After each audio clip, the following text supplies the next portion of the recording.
happenings around the goal line between the Detroit Lions and the Pittsburgh Steelers. We promise. Full highlights coming up here on CBS Sports HQ. It was a wild finish.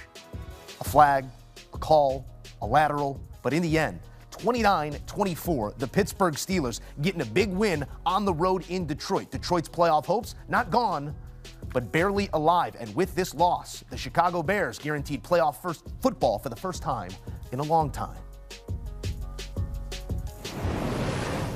In studio with the fellas to react, and quite an end scene there between Pittsburgh and Detroit. Mac, we talked about this one a week ago. We're sitting in the green room and we're looking at the schedule and we say, man, you need everyone you can get if you're the Pittsburgh Steelers, and you got a tough one to get right now on the road in Detroit. What'd they show you in this?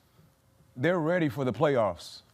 And this will be a different scenario from what we've seen in years past with the Pittsburgh Steelers going into the playoffs. Go back to a year ago, right? They finished the season in the midst of a 4-game losing streak or something like that, limping into the playoffs. And when you limp into the playoffs, you're not going to stay in the playoffs long. You will be out probably in the first round. And we saw that. I go back to when Pat P was with the Pittsburgh Steelers. Mm-hmm. They limped into the playoffs. And then you play against Buffalo, Josh Allen. And guess what? He knocked you out. What we're seeing from Pittsburgh is a different mindset. They're no longer surviving at the end of the season. They're thriving, they're hungry, and that's what we witnessed today. When you talk about this game, the reason why this game was so intriguing for Pittsburgh, getting ready for the game, was because of who they were playing and where they were playing them at. Mm-hmm. One thing we know about Dan Campbell and the Detroit Lions as of late, they don't have back-to-back bad performances, right? We saw what happened last week out west against L.A.,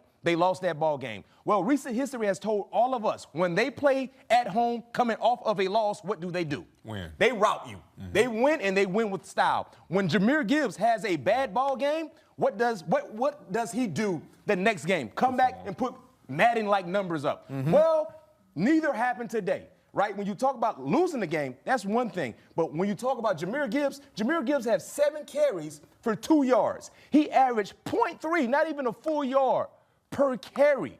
Once upon a time, people were talking about firing Terrell Austin. The running game was atrocious. The defense was horrible. Well, you're not having the same echo sentiments right now because they're doing things in a different way. As a team, Detroit only had 15 yards the entire ball game. Mm-hmm.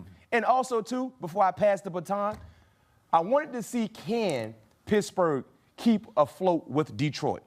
Because we knew they would go fast, they would score points, we would see yards. Well, in totality, Pittsburgh outgained the Detroit Lions. 481 in total offense. Detroit, 361.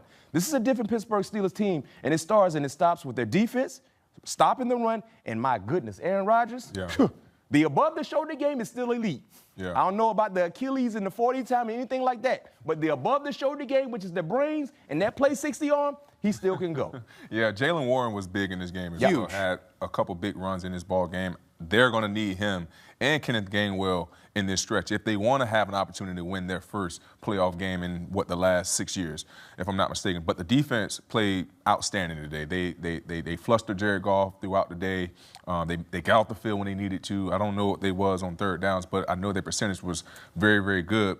And they got the stops in the red zone when they needed to. So Dan Campbell have to do a lot of soul searching moving forward because ever since he have taken over the play calling, this team has looked totally different. Mm-hmm. We know that he's aggressive. That has been kind of backfiring on him this year.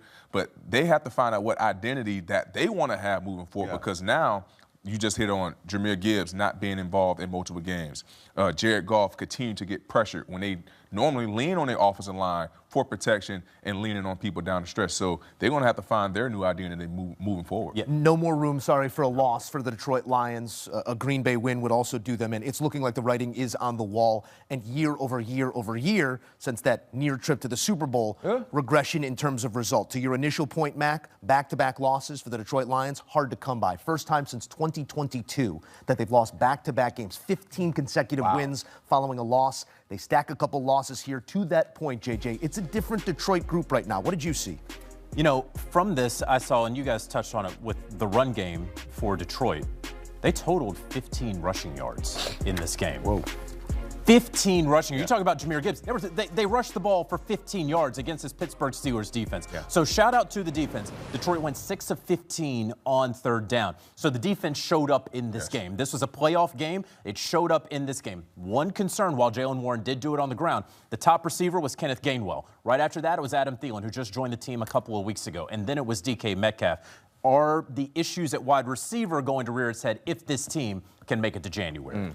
We'll see what it looks like, but man, this one was fun in Detroit. A wild finish and quite a result here as Detroit suffers the loss. Not a damning one, not mathematical elimination, but man, they are up against it now. And Pittsburgh, with this win, growing ever closer to their eventuality. This is the BMAC stat. 22 consecutive seasons without a losing record. They were booing the coach what felt like a week ago. Well, Mike Tomlin back in the good graces. Play Renegade, Mac. We'll all feel better about it. For more, we'll take you back out to the Motor City where our lead analyst of the NFL on CBS, Tony Romo, joins us now. Tony, quite a final scene there, quite a 60 minutes of football between these two teams, but you and I, we've sat for about the last month. You've gotten a couple looks at these Steelers and the offense. How'd they keep Detroit off balance, or it felt like throughout this 60 minutes? Well, I felt like they controlled the run game first. Like, they literally eliminated it. I mean, you go look at it, they had 15 rushing yards, Detroit, for the entire game, and they're at home.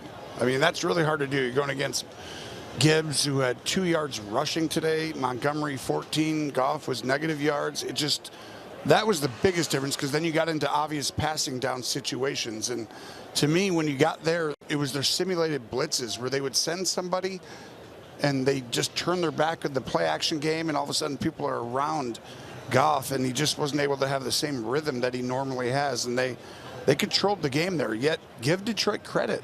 They still literally stayed in the game and had a chance to win it at the end with a crazy finish. It's a very good football team in Detroit, but this is a results-based business, and this season they have not gotten to those results. If we go back 2 years, you're 20 minutes from the Super Bowl. If we go back last year, it's 15 wins and an early exit. Yep. If we go to this year, it's likely the missed playoffs. A lot's going to have to happen for them to get in. How do you detail that regression year over year?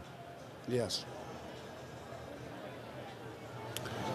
Well, it's injuries in the first part. I feel like they overcame them last year because the offensive line played a little bit better. If I'm just cutting it right to, to a nutshell, it's the offensive line has not been able to control the game like it did last year. They literally imposed their will, and they would just make the game simple, I call it, where it's like, just, hey, we don't know what's going on, hand the ball off, and now drop back and pass, and we got time. And now all of a sudden, people are around the quarterback. All of a sudden, people are affecting the run game, and it's not as easy as it was. So to me, that's, the big part of it. The second part, though, is they just have too many injuries. I mean, the safeties today, they got both starting safeties out, and those guys missed 2 or 3 tackles, but on those 2 or 3 plays, they're touchdowns.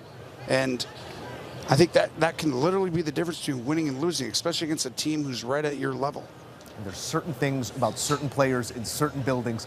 We've seen so much of the career in Aaron Rodgers under those lights in Detroit. He does it again on this day, had the scalpel out. There'll be a time and place for him to answer the question, but I'm interested in your point of view. Does this look like a man who's extracted all he can from this game, or meat left on the bone for A-Rod? I mean, I was impressed we did them 2 weeks ago before this one, so this is the third game, obviously in the last 3 weeks. But for me, you have to take it as a quarterback. In other words, to win big games, especially on the road in these environments, sometimes you've got to be willing to stand in that pocket and take it. And the older you get, the tougher that gets. But I felt like I saw him do that over and over again, especially as the season's gotten later, where it's like, for us to get in the playoffs, to win the division, to give ourselves a chance to make a run. I mean, he actually, how many third downs did I see in this game where he actually went boom, boom, oh, people around him slide, boom, and then make this throw and possibly take the hit? That's toughness, and that's a big part of this game, and he did that today, and I think that's a big part of the reason why they came out of here with a victory. A joy to watch, and we're lucky to do it. Lucky to have Tony Romo on the call and here on CBS Sports HQ. Thank you, Tony. Thanks, bud. Wow, what a game. What a coach. Mike Tomlin. Most regular season wins by a head coach in Steelers history. Names, legends, statues. Tomlin, 192, and now one away from his own moment in the sunshine. More to come here on CBS Sports.